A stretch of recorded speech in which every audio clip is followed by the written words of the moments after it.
أعوذ بالله من الشيطان الرجيم. بسم الله الرحمن الرحيم.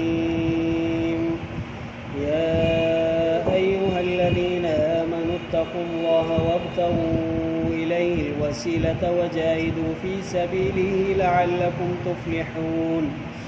إن الذين كفروا لو أن لهم ما في الأرض جميعا ومثله معه ليفتدوا به من عذاب يوم القيامة ما تقبل منهم ولهم عذاب أليم. يريدون أن يخرجوا من النار وما هم بخارجين منها ولهم عذاب مقيم. والسارق والسارقة فاقطعوا أيديهما جزاء بما كسبا نكالا من الله والله عزيز حكيم. فمن تاب من بعد ظلمه وأصلح فإن الله يتوب عليه إن الله غفور رحيم. ألم تعلم أن الله له ملك السماوات والأرض يعذب من يشاء ويغفر لمن يشاء والله على كل شيء قدير. يا أيها الرسول لا يحزنك الذين يسارعون في الكفر من الذين قالوا آمنا بأفواههم ولم تؤمن قلوبهم. ومن الذين هادوا سماعون للكذب سماعون لقوم آخرين. ومن الذين هادوا سماعون للكذب سماعون لقوم آخرين لم يأتوك يحرفون الكلم من بعد مواضعه يقولون إن أوتيتم هذا فخذوه وإن لم تؤتوا فاحذروا ومن يرد الله فتنته فلن تملك له من الله شيئا. أولئك الذين لم يرد الله أن يطهر قلوبهم لهم في الدنيا خزي ولهم في الآخرة عذاب عظيم. سماعون للكذب أكالون للسحت فإن جاءوك فاحكم بينهم أو أعرض عنهم وإن تعرض عنهم فلن يضروك شيئا وإن حكمت فاحكم بينهم بالقسط إن الله يحب المقسطين. وكيف يحكمونك وعندهم التوراة فيها حكم الله ثم يتولون من بعد ذلك وما أولئك بالمؤمنين. صدق الله العظيم. ए ईमान वारो ड्रिजो अल्लाह ताला का ऐं तलब कयो इन जे तरफ़ वसीलो तक़र्रुब वेझड़ाई ऐं जिहाद के उन जे रस्ते में मन मन कामयाब थियो तव्हां। बेशक जिन माण्हुनि कुफ़ुर कयो जेकर बेशक हुजे इन्हनि जे लाइ हर उहा शइ जेका ज़मीन में आहे समूरे जी समूरी ऐं उन जे मिसाल उन सां गॾु ताकि एवज़ ॾियनि इन जे बदिले में क़यामत जे ॾींहं जे अज़ाब खां त न क़बूल कई वेंदी इन्हनि खां ऐं इन्हनि जे लाइ अज़ाब दर्दनाक। इरादो कनि था निकिरण जो या इरादो कंदा निकिरण जो बाह खां हालांकि इहे न निकिरी सघंदा इन्हीअ खां ऐं इन्हनि जे लाइ अज़ाब आहे हमेशह वारो। ऐं चोर मर्द ऐं चोर औरत पोइ कटियो तव्हां हथ इन्हनि ॿिन्ही जा बदिले जे तौर ते बदिले ॾियण जे करे उन जे करे जो कमायूं सज़ा ॾियणु आहे अल्लाह जे तरफ़ां। अल्लाह ताला ज़बरदस्त हिकमत वारो आहे। पोइ जा माण्हू तौबा कई उन जे ज़ुल्म खां पोइ ऐं इस्लाह कई ठीकु कई सुधरियो पोइ बेशक अल्लाह ताला तौबा क़बूल करे थो उनजी। बेशक अल्लाह ताला बख़्शणहार बाज़ारो महिरबान आहे। छा न ॼातो तूं त बेशक अल्लाह ताला इन जे लाइ आहे बादशाही आसमाननि जी ऐं ज़मीन जी अज़ाब करे तो जंहिंखे चाहे ऐं माफ़ करे तो जंहिंजे लाइ चाहे ऐं अल्लाह ताला हर शइ ते कुदरत रखंदड़ आहे। ऐं रसूल सल्लल्लाहु अलैहि वसल्लम न ॾुख में विझनि उहे माण्हू तोखे जेके तकड़ कनि था कुफुर में, उन्हनि माण्हुनि मंझां जिन चयो त ईमान आंदोसीं असां पंहिंजे वातनि सां ऐं न ईमान आंदो इन्हनि जे दिलनि, ऐं उन्हनि माण्हुनि मां जेके यहूदी थिया ॿुधंदड़ आहिनि कूड़ जे लाइ, ॿुधंदड़ आहिनि क़ौम ॿी जे लाइ, जेके न आया तो वटि फेराइनि था कलमनि खे उन्हनि जे जॻहुनि खां बाद, चवनि था जेकॾहिं ॾिना वञो तव्हां हीअ त पोइ वठो तव्हां इन खे, जेकॾहिं न ॾिना वञो तव्हां इहो त पोइ पासो कयो तव्हां। ऐं जंहिंजे फितने जो इरादो करे अल्लाह ताला पोइ हरगिज़ न मालिक थींदे तूं उनजे लाइ अल्लाह ताला जे तरफ़ां कंहिं बि शइ जो। इहे उहे माण्हू आहिनि जो न इरादो कयो आहे अल्लाह ताला त पाक करे इन्हनि जे दिलनि खे, इन्हनि जे लाइ दुनिया में ख़्वारी ऐं इन्हनि जे लाइ आख़िरत में अज़ाब वॾो। ॿुधंदड़ आहिनि कूड़ जे लाइ, खाईंदड़ आहिनि हराम, पोइ जेकॾहिं अचनि तो वटि पोइ फ़ैसिलो कर तूं इन्हनि जे दरमियान या एराज़ कर इन्हनि खां, मोह मोड़ इन्हनि खां। जेकॾहिं एराज़ कंदे तूं इन्हनि खां, मोह मोड़ींदे तूं इन्हनि खां, पोइ हरगिज़ न नुक़सानु ॾेई सघंदा तोखे कंहिं बि शइ जो। ऐं जेकॾहिं फ़ैसिलो करें तूं त पोइ फ़ैसिलो करे इन्हनि जे दरमियान इंसाफ़ सां, बेशक अल्लाह ताला मुहबत करे तो इंसाफ़ कंदड़नि सां। ऐं कीअं फ़ैसिलो कंदे तूं कैफ़ युहक्किमूनक, ऐं कीअं फ़ैसिलो कनि था तो वटि या कीअं फ़ैसिलो कराइनि था तोखां, हालांकि इन्हनि वटि तौरात आहे जो इन में अल्लाह जो हुकुम पोइ पुठी ॾियनि था इन खां पोइ, ऐं नाहिनि इहे मोमिन। सूरतुल माइदा जो 5 रुकू ऐं 6 सिपारे जो 9 रुकू, आयत नंबर 34 खां आयत नंबर 43 ताईं मुकम्मल रुकू तर्जुमे समेत तिलावत कयोसीं। इन्हनि आयात जो तफ़सीर मारिफुल क़ुरान जुल्द 3 सफ़ो 126, मारिफुल क़ुरान उर्दू वारो हज़रत मौलाना मुफ्ती मोहम्मद शफ़ी रहमतुल्लाह अलैह मुफ्ती आज़म पाकिस्तान वारो। पहिरीं आयत जो तफ़सीर हिन रीत आहे जंहिंमें अल्लाह ताला फ़रमाए इत्तक़ुल्लाह, ख़ौफ़ ख़ुदा रखो, अल्लाह खां डिॼो, वब्तग़ू इलैहिल वसीला, उन जे तरफ़ वसीलो तलब कयो। वसीलो छा आहे उन जे मुतालिक़ तफ़सीर में लिखियल वज़ाहत बयानु कजे थी। लफ़्ज़ वसीलो वसुल मसदर मां वरितल आहे, जंहिंजी माना आहे मिलणु ऐं जुड़णु, सीन सां ऐं स्वाद ॿिन्ही सां।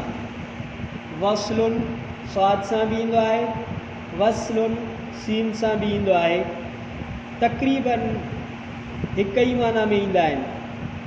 फ़र्क़ु सिर्फ़ु एतिरो आहे त वसलुन स्वाद सां मुतलक़न मिलण ऐं जुड़ण जे माना में ईंदो आहे, ऐं वसलुन सीन सां रग़बत ऐं मुहबत सां मिलण जे माना में ईंदो आहे। वसलुन जेको सीन सां हूंदो आहे, रग़बत सां, शौक़ सां, चाहत सां मिलण खे वसलुन चइबो आहे। जौहरी ऐं मुफ़रादातुल क़ुरान राग़िब अस्फ़हानी में उन जी तसरीह उन जे लाइ स्वाद सां वुसलतुन या वसीलतुन हर उन शइ खे चयो वेंदो आहे जेका ॿिनि शयुनि जे दरमियान मेल ऐं जोड़ पैदा करे, ख़्वाह उहो मेल ऐं जोड़ रग़बत ऐं मुहबत सां हुजे या कंहिं ॿी सूरत सां हुजे। ऐं सीन सां लफ़्ज़ वसीला जी माना उन शइ जी आहे जो तो कंहिं खे ॿिए सां मुहबत ऐं रग़बत सां मिलाए, इन खे चइबो आहे वसीलो। इहो लिसानुल अरब मुफ़रदात राग़िब में इहा वज़ाहत लिखियलु आहे। अल्लाह ताला जे तरफ़ वसीलो हर उहा शइ आहे जेका बाने खे रग़बत ऐं मुहबत सां पंहिंजे महबूद जे वेझो करे, इहो आहे वसीलो।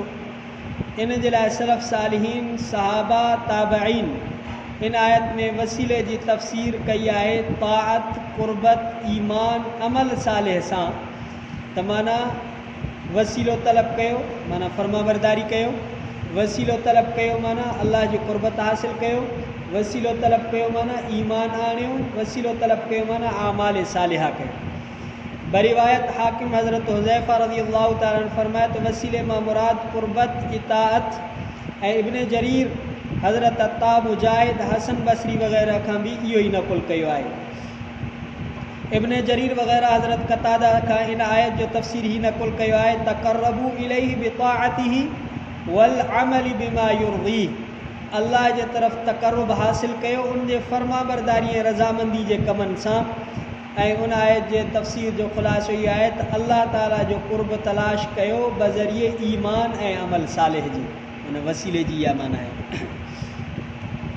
मुस्नद अहमद जी हिकु सही हदीस में आहे त नबी करीम सल्लल्लाहु अलैहि वसल्लम फरमायो तो वसीलो हिकिड़ो आला दर्जो जन्नत जो आहे जंहिंजे मथां कोई दर्जो न आहे। तव्हां अल्लाह ताला खां दुआ कंदा कयो तो उहो दर्जो मूंखे अता फ़रमाए। ऐं सही मुस्लिम जी हिकिड़ी रिवायत में आहे त नबी करीम सल्लल्लाहु अलैहि वसल्लम फरमायो जॾहिं मुअज़िन आज़ान चवे तव्हां बि उहे कलिमात चओ जेके मुअज़िन चए थो, उन खां पोइ मूं ते दुरूद पढ़ो ऐं मुंहिंजे लाइ वसीले जी दुआ घुरो। दुआ कंदा कयो जेका आज़ान खां पोइ पढ़बी आहे अल्लाहुम्मा रब्ब हाज़िहि दावा, इहा जेका दुआ आहे सॼी इहा वसीले जा लफ़्ज़ उन में इस्तेमालु थियल आहिनि, इहा बि दुआ पढ़ंदा कयो। इन हदीस मां मालूम थियो त वसीलो हिकिड़ो ख़ासि दर्जो आहे जन्नत जो जेको नबी करीम सल्लल्लाहु अलैहि वसल्लम सां ख़ासि आहे। ऐं आयत मज़कूरा में हर मोमिन खे वसीले तलब करणु ॻोल्हण जो हुकुम बज़ाहिर इन ख़ुसूसियत जे मुनाफ़ी आहे, मगर जवाब वाज़िह आहे त जहिड़ी तरह हिदायत जो आला मक़ाम रसूलुल्लाह सल्लल्लाहु अलैहि वसल्लम जे लाइ मख़सूस आहे ऐं पाण करीम सल्लल्लाहु अलैहि वसल्लम हमेशह उन जे लाइ दुआ कंदा हुआ, मगर उन जे इब्तिदाई ऐं मुतवसित दर्जात तमामु मोमिनीन जे लाइ आम आहिनि। उन जा जेके इब्तिदाई आहिनि या दरमियाना दर्जात आहिनि तमामु मोमिनीन जे लाइ आम आहिनि। अहिड़ी तरह वसीले जो आला दर्जो नबी करीम सल्लल्लाहु अलैहि वसल्लम सां मख़सूस आहे ऐं उन जे हेठि दर्जात सभु मोमिनीन जे लाइ आहिनि, पाण सल्लल्लाहु अलैहि वसल्लम जे वास्ते ऐं ज़रिए सां आम आहिनि।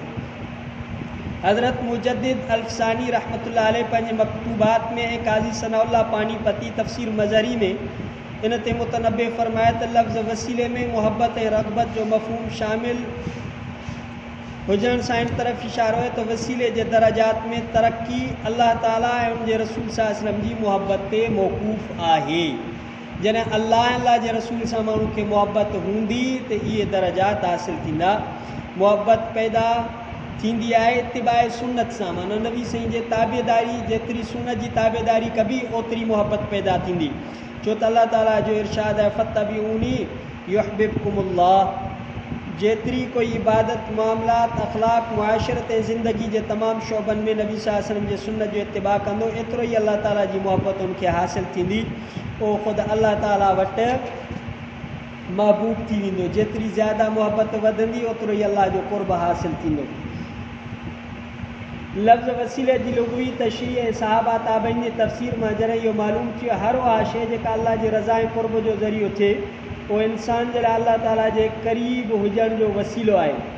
उन में जहिड़ी तरह ईमान अमल साले दाख़िल आहिनि अहिड़ी तरह अंबिया सालिहीन जी सोहबत मुहबत बि दाख़िल आहे, उहा बि रज़ा इलाही जे असबाब मां आहे। इन लाइ उन खे वसीलो बणाए करे अल्लाह ताला खां दुआ घुरणु दुरुस्त आहे। जीअं हज़रत उमर रज़ी अल्लाह ताला अन्हु कहत जे ज़माने में हज़रत अब्बास रज़ी अल्लाह ताला अन्हु खे वसीलो बणाए करे अल्लाह ताला खां बारिश जी दुआ कई, हीअं अल्लाह ताला क़बूल फरमाई। ऐं हिकिड़ी रिवायत में आहे त नबी करीम सल्लल्लाहु अलैहि वसल्लम पाण हिकिड़े नाबीन साहबी खे हिन तरह दुआ घुरण जी तलक़ीन फरमाई अल्लाहुम्मा इन्नी अस्अलुका व अतवज्जहु इलैका बिनबिय्यिका मुहम्मदिन नबिय्यिर रहमति। ए मुंहिंजा अल्लाह बेशक मां सवाल कयां थो तोखां ऐं मुतवजे थियां थो तुंहिंजे तरफ़ तुंहिंजे नबी मुहम्मद सल्लल्लाहु अलैहि वसल्लम नबी रहमत जे ज़रिए सां। त इहा दुआ पाण करीम सल्लल्लाहु अलैहि वसल्लम सेखारी आहे। उन खां बाद में जिहाद फी सबीलिल्लाह जो बयान आहे कि जिहाद ज़रूरत सिना में जिहाद इस्लाम जो आला मक़ाम जिहाद सां आहे। इस्लाम जो कुंभट जिहाद आहे। जाहिदू फी सबीलिही अल्लाह जे रस्ते में जिहाद कयो। उन खां बाद में अल्लाह ताला चोर मर्द चोर औरत जी सज़ा बयान कई आहे कि इन्हनि जा हथ कटबा। इहा अल्लाह ताला जे तरफ़ों सज़ा मुक़ररु थियल आहे। पोइ अल्लाह ताला जूं पंहिंजूं हिकमतूं आहिनि। छो रब से इहे सज़ाऊं मुक़ररु कयूं अल्लाह ताला जूं हिकमतूं आहिनि। उन खां बाद में ज़ानी मर्द ऐं ज़ानी औरत उन जा तफ़सील सां कल के अहकाम ऐं उन जा क़िस्म बयान कयासीं पढ़ियासीं। उन जी सज़ा बि अल्लाह ताला जे तरफ़ों मुक़ररु आहे। इहे हुदूद क़िसास ताज़ीरात वग़ैरह कल पढ़ियासीं। पर जेको माण्हू तौबा करे तो ज़ुल्म खां पोइ पंहिंजो पाण खे सुधारे थो त अल्लाह ताला उनजी तौबा क़बूल फरमाए थो। अल्लाह ताला जे तौबा जा दरवाज़ा खुलियल आहिनि। अल्लाह आसमाननि जो बि बादशाह ज़मीन जो बि बादशाह जंहिंखे वणे अज़ाब करे जंहिंखे वणे माफ़ु करे छॾे। उनखे हर शइ ते कुदरत आहे। उनखां कोई पुछण वारो कोन्हे को। आख़िरी आयतुनि जो तफ़सीर ऐं शान नुज़ूल। आख़िरी आयतुनि जो शान नुज़ूल यानी या अय्युहा रसूल ला यहज़ुनका अल्लज़ीना युसारिऊना फिल कुफ़्रि मिनल्लज़ीना क़ालू आमन्ना बिअफ़वाहिहिम वलम तुमिन क़ुलूबुहुम। इन्हनि आयतुनि जो तफ़सीर हीअं आहे त नबी करीम सल्लल्लाहु अलैहि वसल्लम जे आहद मुबारक में मदीने जे क़ुर्बो जवार में रहण वारा यहूदी क़बाइल में वाक़ियो हिकिड़ो क़त्ल ऐं क़िसास जो पेश आयो ऐं ॿियो वाक़ियो ज़िना जो पेश आयो ऐं उन्हनि जे सज़ा जो मसइलो हुयो त नबी करीम सल्लल्लाहु अलैहि वसल्लम जॾहिं मदीने तैयब तशरीफ़ फरमा थिया पहिरियों खां मदीने जे चौधारी यहूदियुनि जा ॿ क़बीला रहंदा हुआ बनू कुरैज़ा ऐं बनू नज़ीर। उन मां बनू नज़ीर ताक़तवर ऐं दौलत मंद हुयो बनू कुरैज़ा खां वधीक। इहे माण्हू हर आए ॾींहुं बनू कुरैज़ा ते ज़ुल्म कंदा रहंदा हुआ ऐं उहे न चाहींदे उन्हनि खे सहंदा हुआ। एतिरे क़दर जो बनू नज़ीर बनू कुरैज़ा जे इन ज़िल्लत आमेज़ मुआहिदे ते मजबूर कयो। जेकॾहिं बनू नज़ीर जो को माण्हू बनू कुरैज़ा जे कंहिं माण्हू खे क़त्ल कंदो त उनजो क़िसास यानी जान जे बदिले में जान वठण जो उन्हनि खे हक़ न हूंदो बल्कि सिर्फ़ु 70 वस्क खजूर उनजे खून बहा जे तौर ते अदा कई वेंदी। वस्क अरबी में हिकिड़ो वज़न आहे मापो आहे जेको असांजे वज़न जे एतबार सां तक़रीबन 5 मण 10 सेर जो थिए थो। ऐं उनजे उबतड़ जेकॾहिं बनू कुरैज़ा जो कोई माण्हू बनू नज़ीर जेका माण्हू खे क़त्ल कंदो त क़ानून इहा आहे त उनजे कातिल खे क़त्ल कयो वेंदो ऐं उनजी खून बहा बि वरिती वेंदी ऐं उहा बि बनू नज़ीर जे खून बहा खां ॿीणी हूंदी यानी 140 वस्क खजूर। ऐं सिर्फ़ु एतिरो न बल्कि उन सां इहो बि त उन्हनि जो मक़तूल जेकॾहिं औरत हूंदी त उनजे बदिले में बनू कुरैज़ा जो हिकु मर्द क़त्ल कयो वेंदो। जेकॾहिं मक़तूल मर्द हूंदो त उनजे मुआविज़े में बनू कुरैज़ा जा 2 मर्द क़त्ल कया वेंदा। जेकॾहिं बनू कुरैज़ा जो को ग़ुलाम क़त्ल कयो वेंदो त उनजे बदिले में बनू नज़ीर जो को ग़ुलाम क़त्ल कयो वेंदो त उनजे बदिले में बनू कुरैज़ा जो आज़ाद खे क़त्ल कयो वेंदो। जेकॾहिं बनू नज़ीर जे माण्हू कहीं हिकु हथ कटियो त बनू कुरैज़ा जे माण्हू जा 2 हथ कटिया वेंदा। हिकु कनु कटियो त उनजे 2 कन कटिया वेंदा। इहो कानून हुयो जेको इस्लाम खां पहिरियों इन्हनि ॿिन्ही क़बीलनि जे विच में राइज हुयो ऐं बनू कुरैज़ा पंहिंजी कमज़ोरी जे करे उन जे मञण ते मजबूर हुया। इहे 2 क़बीला यहूदी हुया ऐं यहूदियुनि में इहो उन्हनि ॿिन्ही क़बीलनि में इन तरह सां मुआहिदो हुयो। जॾहिं नबी करीम सल्लल्लाहु अलैहि वसल्लम हिजरत करे मदीने तशरीफ़ फरमा थिया ऐं मदीनो हिकिड़ो दारुल इस्लाम थी वियो। इहे 2 क़बीला अञा ताईं मुस्लमान न थिया हुआ न कंहिं मुआहिदे जे करे इस्लामी अहकाम जा पाबंद हुया पर इस्लामी कानून जो अदल ऐं आम सहूलतुनि खे उन्हनि ॾिठो हुयो। इन अरसे में हिकिड़ो वाक़ियो पेश आयो जो बनू कुरैज़ा जे हिकु माण्हू बनू नज़ीर जेका माण्हू खे क़त्ल कयो। बनू नज़ीर मुआहिदे जे मुताबिक़ बनू कुरैज़ा खां ॿीणी दियत खून बहा जो मुतालबो कयो। बनू कुरैज़ा अगरचे न इस्लाम में दाख़िल हुया न नबी करीम सल्लल्लाहु अलैहि वसल्लम सां उन वक़्तु कोई मुआहिदो हुयो पर इहे माण्हू यहूदी हुया। उन्हनि में केतिरा ई पढ़िया लिखियल माण्हू हुया जेके तौरात जे पेशन गोयुनि जे मुताबिक़ ॼाणींदा हुया त नबी करीम सल्लल्लाहु अलैहि वसल्लम नबी आख़िर ज़मान आहिनि। पोइ उन बनू नज़ीर जे ज़ुल्म खां बचण जे लाइ उन्हनि खे हिकिड़ो सहारो मिलियो ऐं उन्हनि ॿीणी दियत ॾियण खां इहो चई करे इनकार कयो त असां तव्हांजे हिकु ई ख़ानदान आहियूं, हिकु ई वतन जा बाशिंदा आहियूं, असां ॿिन्ही जो मज़हब हिकु आहे, यहूदियत आहे।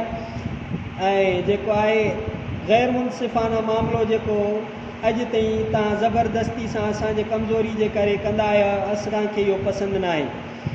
इंजाब ते बनू नज़ीर में कावड़ पैदा थी ऐं जंग लॻण वारी हुई, पर कुझु वॾे उमिरि वारनि कोड़नि मशवरो ॾिननि त हिननि जो फ़ैसिलो नबी सल्लल्लाहु अलैहि वसल्लम खां करायो वञे।